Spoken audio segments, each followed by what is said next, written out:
global អត់មានមុខងារនឹងទេបងអូខេអ្នកនរគ្នា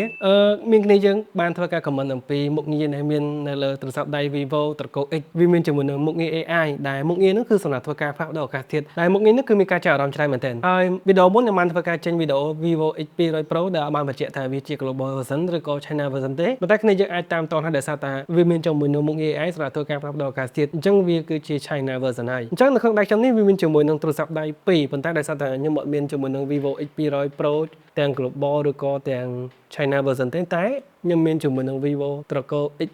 100គឺមាន 100S Pro និង100 Pro ដែលមួយនេះគឺ X 100 Pro ជាប្រភេទ global version ហើយមួយនេះគឺ X 100S Pro ជា China version ពីរនេះគឺវាប្រើប្រាស់ OS ផ្សេងគ្នាដែល global version វាប្រើប្រាស់ជាមួយនឹង Funtech OS ចំនួនទី15រីឯ China version វាប្រើប្រាស់ជាមួយនឹង Oxygen OS ចំនួនទី5នៅលើទូរស័ព្ទដៃ Oxygen OS ចំនួនទី5នេះគឺវាមានជាមួយនឹង AI សម្រាប់ធ្វើការផ្លាស់ប្ដូរឱកាសធាតុពិតប្រាកដមែនរីឯទូរស័ព្ទដៃ global version Funtech OS ចំនួនទី15របស់ Vivo X 100 Pro នេះគឺអត់មានជាមួយនៅមុខងារ AI នោះទេអញ្ចឹងកន្លែងនេះគឺយើងបានដឹងទាំងអស់គ្នាហើយនៅពេលនេះសូម្បីតែខ្ញុំក៏អត់បានចាប់អារម្មណ៍ចំណុចនោះដែរខ្ញុំនិយាយមែនណាខ្ញុំអត់បានចាប់អារម្មណ៍ទេរវាង China version និង global version រវាង Funtech OS ចំនួនទី15និង Origin OS ចំនួនទី5តើអ្នកនរគ្នាគិតថាអ្នកនរគ្នាចូលចិត្តមួយណា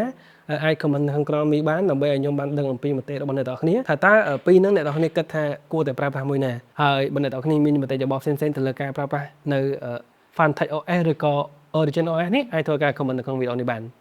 ហើយជួបគ្នានៅវីដេអូក្រោយបាយបាយ